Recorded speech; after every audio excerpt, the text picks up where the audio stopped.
The room, starting the recording. Hello, everyone.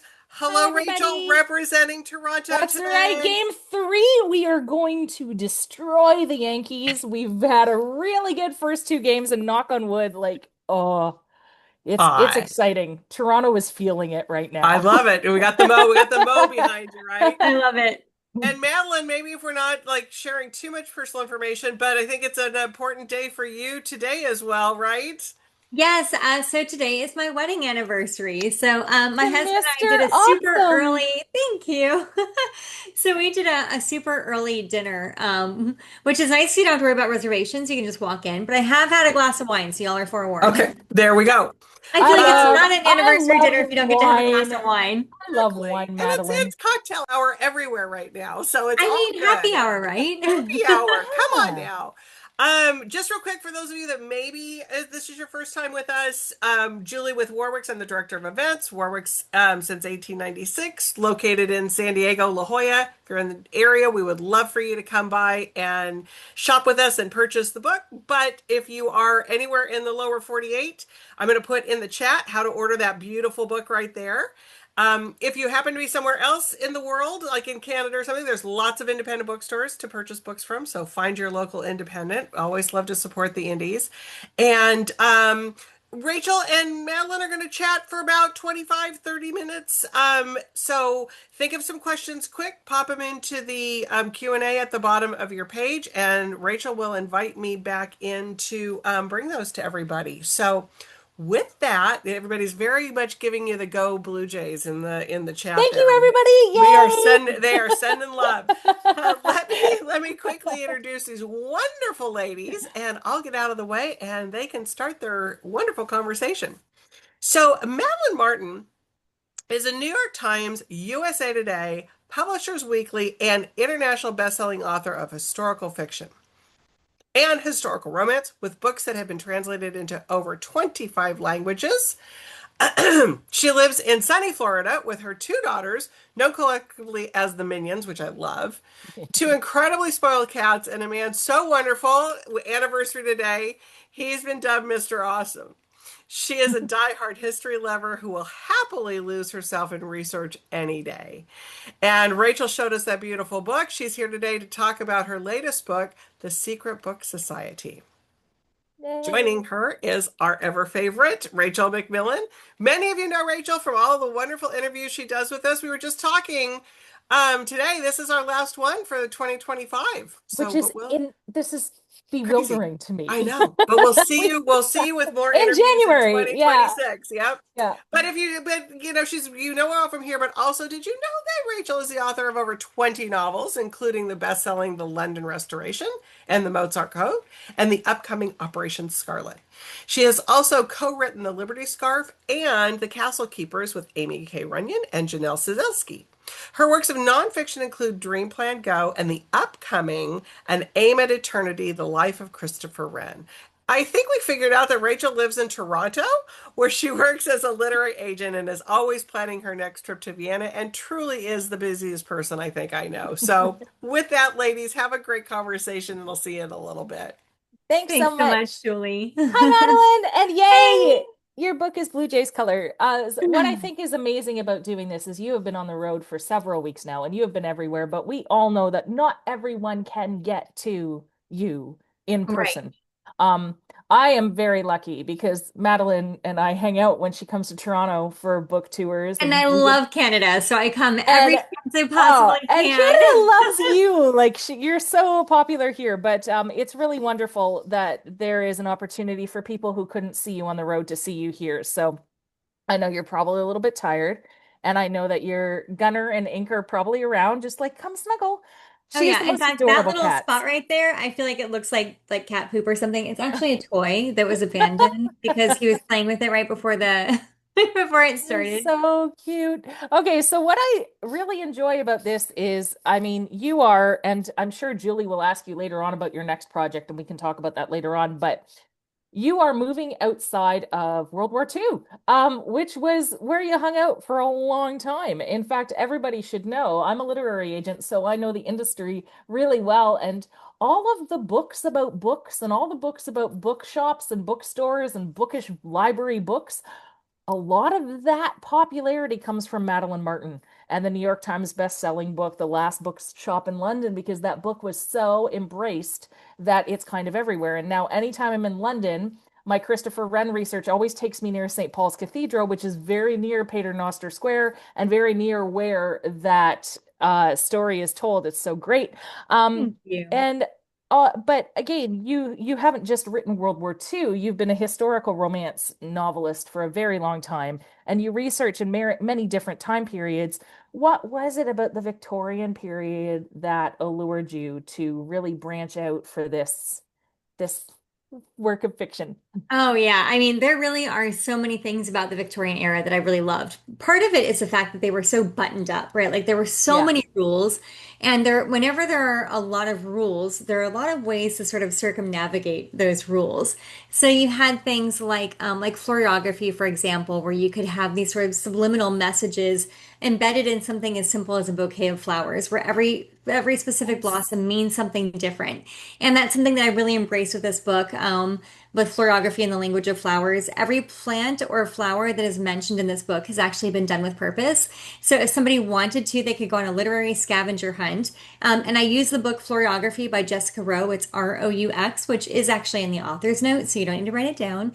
But that book will actually, if you wanted to use it as kind of like a decoding ring, sort of, so to speak, as you're going through this literary scavenger hunt to see why each flower and plant has been mentioned, whether it's the character or the scene or the mood. And if you don't want to, that's perfectly fine. I assure you, you can enjoy the book completely unimpeded. But little things like the seances, I feel like you can't write a Victorian without like having a good seance in there. They were obsessed with the Oh my spirituality of gosh, it everything, was eh? so much fun Yeah. writing that. Poisoning was a really big thing because everybody had arsenic just kind of laying around the house. And arsenic, if you don't know, is very sweet. So it's very easy to incorporate into like a baked good or somebody's tea. And so men were very terrified about being poisoned, to which I say, well, they should have been nicer. Yeah, And you could have avoided this, men. I mean, and then we have like lunatic asylums and hysteria was absolutely Yeah. rampant, kind of just putting people away. And then one thing I'd been wanting to write about forever, which is hat pin fighting. And it's so Yes. fun because I've done a couple of interviews where people are like, hat pin fighting, did you make it up? I did not. So women in the late 1800s started to wear these very large, elaborate hats, and the best way to keep them on their head was with a hat pin. And they had like lovely decorative handles. They could be up to a foot long and they were very sharp and they could become in a pinch a ready-made rapier. And so these women were using these very long, very sharp hat pins to defend themselves from ne'er-do-wellers. And apparently the people were terrified of these women and their hat pins, which is just hilarious. So cities began to put out ordinances trying to limit the length of these hat pins. And women, however, really embraced the opportunity to be able to have a form of protection themselves. And they started to do classes together to teach one another how best to utilize these hat pins to disarm somebody who meant them harm. And so it's one of those things where it almost feels a little bit like an early form of self-defense classes. Yeah. I thought that was really cool, like sort of the paving stones for the suffragette movement that was going to be coming in the future. And I love the Victorians for that. And yes, I just posted something on Instagram that India Holton, I think, had she's a brilliant Victorian era novelist, about how there was a language of hats too, even on the male side, that if you tipped a hat, the language of the Victorians was all in code. I find it so interesting. But one of the things that you're really exploring here is the obsession with female repression in that age. We think about the corseted figure. We think about how there was imprisonment because women could not own property. They did not have agency. There were so many things that were limited to them if they lost their husbands, if they never married, if they were a spinster. There's very few opportunities for women, and you kind of create a secret world of, yes, books, but yes, of women, because women gathering, I mean, obviously hellfire, like, oh my goodness, women talking? What, like, Right. why? Clearly, they're up to Um, something. so These women were, absolutely. yes, and they were. And how did you just, I really wanted to start with asking you a little bit about the Cinderella aspect to this story, because I know that was one of the kernels that first turned your brain on to pursuing this story. Can you talk a little bit about that little nugget behind the Yeah, Secret Book absolutely. Society? So there were two like major like kernels that kind of really started getting the story popping, if you will. And one of those was, first of all, the fact that women were very discouraged from reading in the Victorian era. They felt that it led to promiscuity. They felt that women didn't have the emotional fortitude to go on the journey that a novel would take them on. They felt that it was a very selfish thing because it took them away from their roles as wives and mothers. And oh my gosh, it gave them opinions that differed from those and their men in their lives. And how dare they? And so I really wanted to write something about women who were sort of having their reading materials suppressed. And then I read this one particular story that I call my anti-Cinderella story, which really was like the giant spark that really ignited this book in my head. And it was a story about a man who was having an affair with his wife's niece, which is disgusting. And she protested it. And as one did in the Victorian era, he sent her off to a lunatic asylum to shut her up and get her out of the way. So as she's in this carriage on the way to a lunatic asylum, she sees a boy on the street and she throws him some money and she says, "Tell my friends that I'm being taken." And so he says, "Well, how will they know that I'm telling the truth? How will they know it's you?" Well, quick thinking, she takes off her boot and she throws it out the window. So he gets his boot and he goes to the friend's house and he says, with this boot in hand, "Your friend has been taken." And they were actually able to enlist a solicitor who specialized in women who were wrongfully admitted to lunatic asylums, and they were able to get her free. Wow. Like, I It's love just that so story. cool. It's so Yes, subversive. And it yes, really, because fairy tales in themselves are often just a way to exercise the entrapment that women had throughout history. I mean, if yes, people actually go back to the Hans Christian Andersen and to the Grimm's brothers fairy tales, they're not actually the wonderful Disney-fied thing. They're usually about the repression and suppression of women in different areas, sometimes very violently. yes, Um, and yes. I think that's now, there's no possible way that you could have known while you were writing this, because I know how publishing works, that there was going to be such a heightened discourse around so many things that you're talking about in the Victorian era that are very prescient to what people are talking about today. So does that often surprise you how, somehow the cultural consciousness reflects or tends to mirror what you're writing about in a different time period? Surprising in a very discouraging way. Yeah. Because I mean, I know when I wrote like The Keeper of Hidden Books, for example, which was based off of these journals that Warsaw's public librarians had put together, citing their efforts to save books from Nazi destruction and operate secret libraries when all the public libraries were closed in 1942. That book really plays into banned books, and Yes. And it's there's like a National Banned secret. Books Week for Yes, Americans, it right? is It's this week. absolutely. Yeah. And I was just going to say that. So thank you for mentioning that. Yes, it is Banned Book Week in America. And that is something that is so incredibly important, whether people are being banned because of who they are, or if books are being banned because of who wrote them. A lot of Yeah. times banned books are minorities. It's LGBTQ plus. It's topics that make people uncomfortable because maybe it deals with the past and slavery. But these are the kind of things that we have to absolutely read. And the thing that's so incredibly important, and I really discuss this in The Keeper of Hidden Books, and even with the Secret Book Society, with these women reading these stories, because you're having stories that people are reading where they get to experience a depth of character that they would never have experienced if they didn't walk in that character's shoes. And so it's when you're reading these books that are banned, you understand why they're so important to read, but also why people who are oppressors are so scared of these books, why they consider Hmm. them so dangerous. Because people who we don't get to know become faceless and nameless, and the faceless and nameless are so easy to persecute, and that is so dangerous. And books, it's often been proven in statistics that I do not have right now, but books often are known as portals towards more empathy. Oh, And yes. empathetic people tend to be readers, which I just think is amazing, especially in a moment where sometimes people are saying empathy is actually now a bad word. I'm like, nah, actually, empathy is No. how we are able to interact and connect with people. And there's something very interesting in your storytelling as well. And I think it's born of the fact that you do so much research. And I know you have your binders and you are just a very research driven, it's wonderful, immersive author. But there's always this almost urgency and journalistic integrity to your voice. It's almost like you're Thank you. reporting from something. And so I really felt that here, that all the women were, you were taking dictation from all of their stories. Why is it important to calibrate that kind of voice with a book that has such deep and resonant themes? Are you intentional of the voice that you loan to your books, or is it something that happens once you start writing?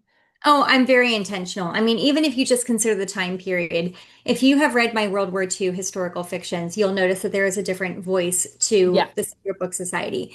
And that's because I'm writing in a Victorian era voice. And so it's very important to make sure that you nail down really like the verbiage that's used in that particular time period, how people are conveying their emotions, how they're speaking, Yeah. really sort of the subtext of the culture that you're involved in. So it's interesting because, like, I've written about England and London before, but in a World War II context. So even though here I am writing a book that's what, like 50 years earlier, it's like a completely different world, because it was a completely different world. But, when I write any of my books, whether it's World War II historical fiction or Victorian or, what we're talking about later that's coming up next, it's so incredibly important for me to really delve into a lot of firsthand accounts. And those firsthand Yeah. accounts really ultimately become sort of, my characters. Like my characters are amalgamations of all those different firsthand accounts because that's what I feel like lends credibility to those characters and makes them represent that time period in a very realistic format to make you feel what those characters, what those people were going through in that particular time period through those characters. And I should say that, Victorian is my favorite period. It always has been because I was a Victorianist in university before I did graduate work in publishing and started doing books all the time. I've spent like years of my life just immersed in Dickens, Thackeray, um, Bronte's Viet is one of my favorite books of all time. And there's so much fascinating about the social, cultural influence that the Victorians had, the social justice issues that were exposed during the 19th century, Oh, yeah. the dawn of the Industrial Revolution, the fact that, yes, the suffragette movement was just ramping up speed.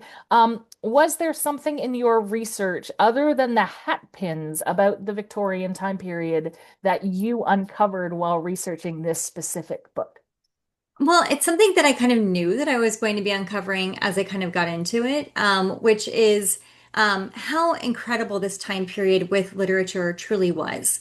So not Yeah. only did you have women who were publishing, but you also had women that were finally publishing in their actual names in And 1895. not just George Eliot. Yes, exactly. Yes. So like, like with Jane Austen, when she was first publishing her books during her lifetime, her books were published by a lady. They weren't Yeah. even published in her own name, not until after she had died. And even the Bronte sisters, they all published with the same surname. I believe it was Mark, if I recall Bell. off the top of my head. And Kerr Ellis and what was the other one? Kerr Ellis and something Bell. Um, but was it Belle? I think so, only because I'm writing a Bronte book. But Okay. But yeah, no, the but they point all is, had like yeah, the same surname. So even though they were all publishing under pseudonyms, they all kind of use the same surname, which I thought was really cool. yeah. And then you have Elizabeth Barrett Browning, who's publishing in her own name as she's publishing her poetry, which is like just unheard of. But this is the amazing thing too, is that prior to women writing these books, men were writing books about women, and their female characters really ultimately fell into two categories, the angel or the fallen woman. And there really was not a lot sort of in between. So now you have female authors who are writing these very emotionally rich, layered, complex female characters. So, for example, I use Sense and Sensibility, where we have Marianne, who is admittedly is a very capricious, mercurial character whose emotions are like explosive, and Yeah. nobody at any point ever says asylum or hysteria. She's allowed to have these feelings. So if you can imagine how empowering it would be for a woman in that time period, feeling like you have to squelch and suppress every single emotional part of your life, to read about a woman who's not only having these emotions, but being allowed to experience these emotions and Yeah. Then you realizing identify I'm not yourself. alone. And then Jane Eyre is one of my all-time favorite books.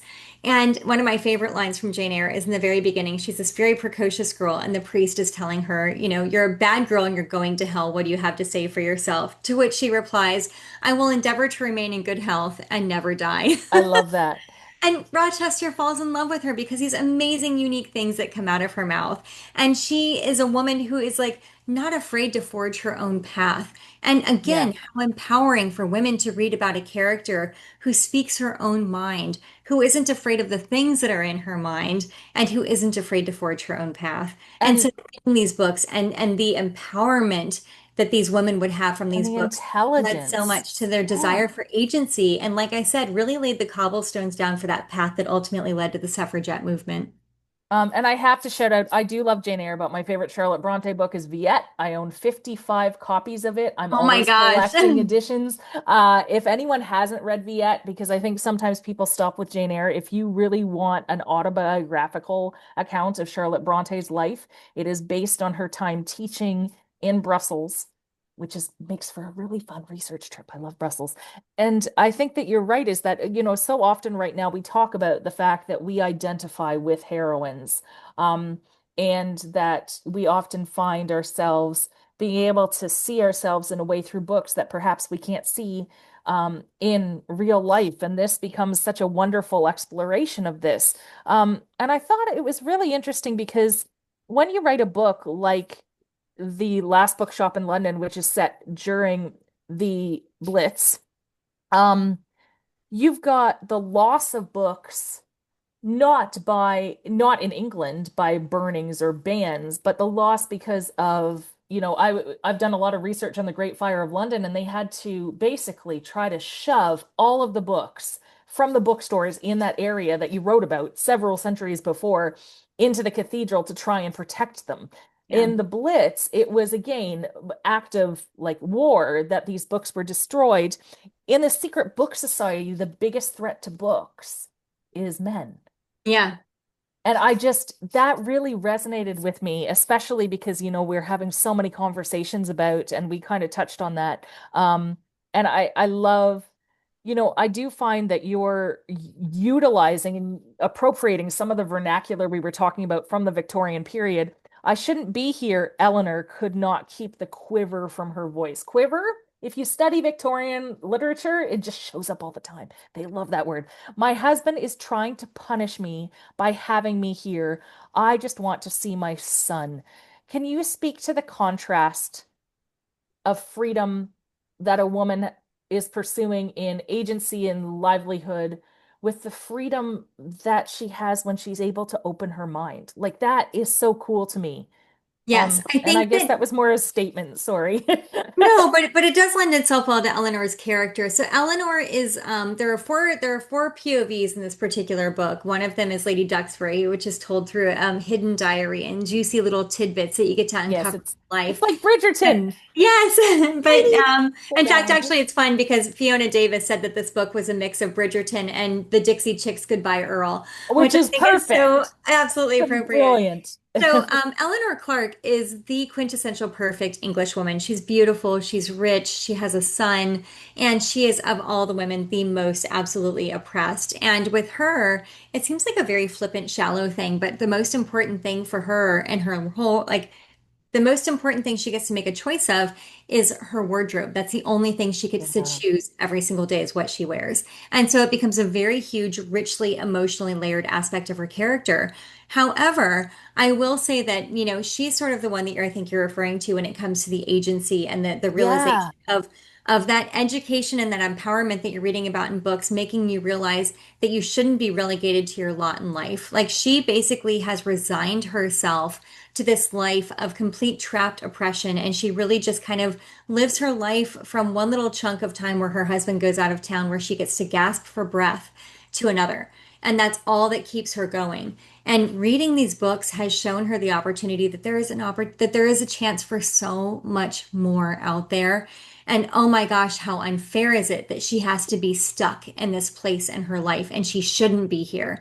And it gives her that fire to change her life, to not let herself be stuck in that role of misery for the rest of her life until she dies. And I think that that's an incredible thing. I think that no human being should ever be in a position where they feel like they are relegated to this role of misery until they die. And I think I see this a lot with, women even nowadays when there is a movement that wants women to be wives and mothers, and you hear stories about women who do not have a workable skill. And even right now, it can be so tragic it's wonderful if women have the opportunity to be wives and mothers if that's what they want. Yay, feminism, the choice of that. But if whenever in history women are impressed to think that there is one choice above another, that's really where we see the ripples of things bubbling up. Where change And needs to happen, where it's a yeah, choice, right? I mean, there are so many women who are full-time mothers and full-time wives, and that is their and they choice, want it, and and it's that is a brilliant. wonderful Yeah, thing. At the end of the day, it comes down to having a choice. yeah, And you're absolutely right. Like these movements really display the opportunity for women to have a choice and a say in the life that they want to live. And that is so important. it is. And we're very fortunate that, we are, because every time when I was a kid and I was like reading Dickens, which I did since I was like 9, because I'm a nerd, and I'm like, I want to live in the Victorian period. And my mom would say, do you really though? Do you really? Like the laundry alone has kept me from wanting to Oh transport my back. gosh. Um, and so I actually want to give you a few minutes to talk about your new project. So I'm going to bring Julie back on here. Yes, my mom is super smart. She's the best. But I should also tell everybody that if Madeline doesn't get to your question tonight or you're watching on the replay, she's very accessible to find online. That's how we've been friends since I think 2020, as I read Last Bookshop in London, and then I stalked her and in a nice, friendly way. And now I we love hang your out and she's stalking. in Toronto. Yeah. It's almost a year since we did like that 2 or 3 event Oh my book tour. gosh, our the And Canadian book tour. That was so yeah, much that was fun. fun. I I got to loved interview that. her in person a few times. It was great. So, Did you guys travel together when you did it? I was just in the Toronto part and Okay. of a small town, but she and Kate did a few other places. I think they were in Nova Scotia with our mutual friend Donna Elward, which was Yes. fantastic. To Um, be in a room with all you, with Kate, with all of them, how much oh, fun. it is so much fun. It It gets is even better when the wine comes out. It is, and actually, I should say that it was actually through Madeline's new book that she's going to talk about. I remember us getting a few napkins from up. We were you and Bryn Turnbull and I Yep. were sitting around a pub in Toronto, and that's kind of where some of it first started because we were like, "Ooh!" So yeah, Julie, ask her about her new book because it sounds I amazing. know. Well, we always want to hear about the new thing. I always, this question though is always one of those where it's like, okay, we're going to talk about your book that just came out like days ago, but tell us what you're working on next. Because we always have something percolating in the background, Yes. at least a few somethings. So my this next book coming out in the fall of 2026, it looking like it might be September 2026, is called A Time of Witches, and Ooh, I takes know, place. right? I know it takes place Yes. in England, in Bury St. Edmunds in the 1600s, and is about the witch trials in England. And this is actually, believe it or not, my first dual timeline that I'm writing. So I have a contemporary part that starts in Georgia, in Savannah. And so, of course, I had to go to Savannah and Oh, your England, as pictures one were does. amazing. Yeah. And so these women are basically connected by a curse that transcends 400 years, and she has to find a way to save her ancestor from being burned alive at the stake and rewrite history, or all will be lost.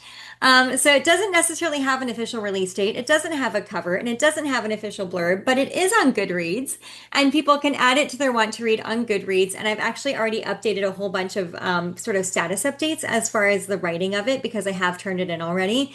And you can continue to follow my progress as I update as the publication process comes along if you add it to your want to read. And I it's going to be really cool. Witches are cool. Witches are really It's cool Oh, now. I am fascinated, and it just seems like there's so much that can still be written. I mean, it's just Well, there's a new Jennifer, and I can never say her last name because I've never had to say it aloud before. I'm I gonna know who you're spell talking it. about. Her next one is actually about the Filles du Roi, the daughters of the king who came from France to Canada to Quebec. and it is a witchy book because the Ooh. cover was just I'll send you the Ooh. cover after. I'm going to share it on my Instagram tomorrow. But it's amazing how she's working witches into one of the most fascinating parts of Quebecois history. Ooh. And we've got Madeline's coming out. And I'm a And I feel huge like we need to hear something about the Scarlet. Oh, yeah, you've heard about this No, though. Madeline's been I have, but trying. everybody else hasn't. I It's think that we need still to get an it overview. I just yeah, as everyone who's watched this knows that I've been going through a huge bit of creative burnout. But And you one of finished it though. it I is think we need to 400 talk about it. it is 400 pages of things that have been edited and rewritten many times, but it's my homage to the Scarlet Pimpernel story in World War II Paris and Rouen. Um, and I do have more historical novels coming up after that, it's always, as Madeline said to me, and it just kept me going, was everything you want is after these edits. Like you get to move on to the next thing.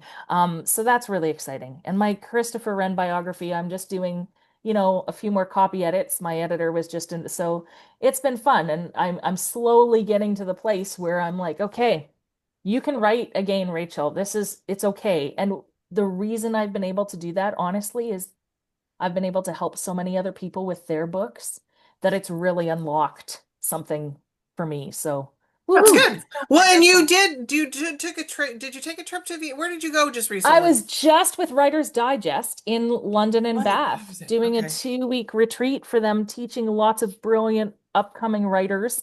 And that was really cool because I got to bore them all with Christopher Wren facts that nobody asked for. I'm But it sure Um, they must have been, but it absolutely must have loved been it. fun. Yeah, but it must have been fun going back after the book was done to yeah, kind of re-see some of those and things. I'm pretty lucky that I do have clients in the UK. So I get to go, I get to go to London. Usually I try to get 2 times a year, but Oh, this was nice. fun because it was so different. And I was with an amazing group of people, and Writers Digest is an amazing corporation that really empowers writers. So like check them out if you want to be a writer, or if you're me and are a writer. Well, I have to tell the quick little fun story that somebody that was there saw your flyer or that you were Oh yes. at Warwick's store. So she's in London. This person had Yes. seen a flyer of one of the events that Rachel was going to host. And it was so fun because she's like, I just signed up for this trip and then I went to Warwick's and there was your picture. And I'm like, oh yeah, Warwick's Oh is my virtual home away from yeah, home. it is for Um, That's sure. awesome. Madeline, somebody asked in the Q&A, what was the new title of your book again?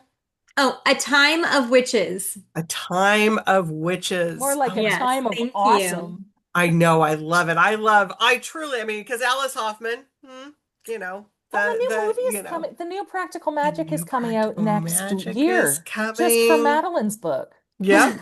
But I mean, it's just anything witchy. I'm in. I'm I'm into. Yes, fascinated same. by that time period. It is Well, you know, just, Julie, what a huge Deborah Harkness fan I oh, am. Deborah Like that, just Harkness. I love can't it. remember who wrote Wayward. That's Oh, I Amelia another loved Hart. that book. Amelia Hart, that's That's a another brilliant great book. one too. Oh, it's so So good. you can't write all you authors out there, you can't write enough And about witches Hester for me. Fox. We should do something with Hester Fox sometime. Okay. Wow, Sounds that was very good. rambly. Sounds good, good. But Okay, you Madeline be guys, like, yeah, yeah, let's Hester do it. Fox.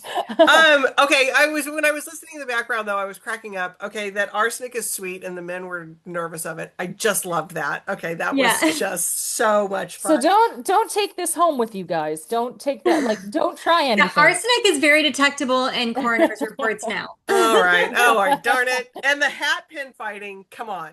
That had to have Fantastic. been so much fun researching that and Oh, absolutely. Yes, it was so much just fun. And I even like pictured these. I loved it. And even like, it's interesting because like with these poison gardens and like how plants can be confused. So, if you have Queen Anne's lace, it looks just like hemlock. And Mm. and the fun thing is, as Lady Duxbury said, so many innocent little poisons. I love that Ooh, line. That's I so great. love that. All right, ladies, just real quick, I want you each to tell us how to be in touch with you because Rachel, we want to get you to go watching the game and Madeline to go continue Maybe baseball. celebrating your anniversary. So, Rachel, let's start with you. Where can people go to find out Uh, where to keep up with you? Threads Twitter, Instagram. I'm Rach Kmick, Rachkmc, everywhere. I talk a lot about the publishing industry. I'm teaching a lot this fall virtually. So if people are interested in what it's like to be a writer, that kind of thing, I teach from my agent job a lot. So follow me there. Yeah, and you give really great advice, so people follow her. And Madeline, where can people catch up with you? So my website is madelinemartin.com. And it has everything from book clubs to where to find me on social media to signing up for my newsletter. And then my social media is at Madeline M. Martin because at Madeline Martin was already taken. So just remember all the M's at Madeline M. Martin. And actually, I am getting ready tomorrow. I am actually going to start my journey to Thailand. And Woohoo. so I will be sharing all about Thailand and all of my I stories love when on you share Instagram. but I don't So, know how you are away from home so I often. know. Like I I would miss actually my just got back from cats. a 6 week book tour like 3 days ago. And and now I'm getting ready to go to Thailand for 10 days. So it doesn't stop. But you can follow in my adventures because I will be posting about it in my stories. And And share your pictures. yeah, oh, I definitely pictures and experiences. And in my newsletter, I'm also going to be updating kind of like my experiences and all the things I get to enjoy while I'm there because we're I going to always Chiang tell people, Mai, yeah, Phuket, and Bangkok. So. So fun. I always tell people to sign up for authors' newsletters. They're the best. They really are the best way to keep really what's going on with you. Is there a little book that might be happening in Thailand, maybe, perhaps? Well, this one's actually just a family reunion, but I'm just going to say you never know what might inspire a new story. So, It's true. Iris is asking, can you write your social media? It's Madeline M. Martin, right? Yep. correct. Yeah. Yeah.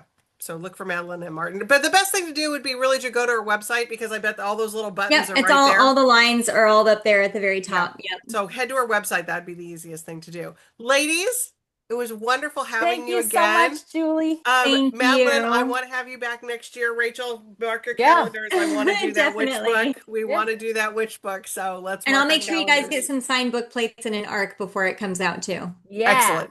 All right. Have a great rest of your evening. Happy anniversary. Go Blue Jays. And Go we'll Go see Blue Blue everybody next Jays. time. Jays! Bye. Bye.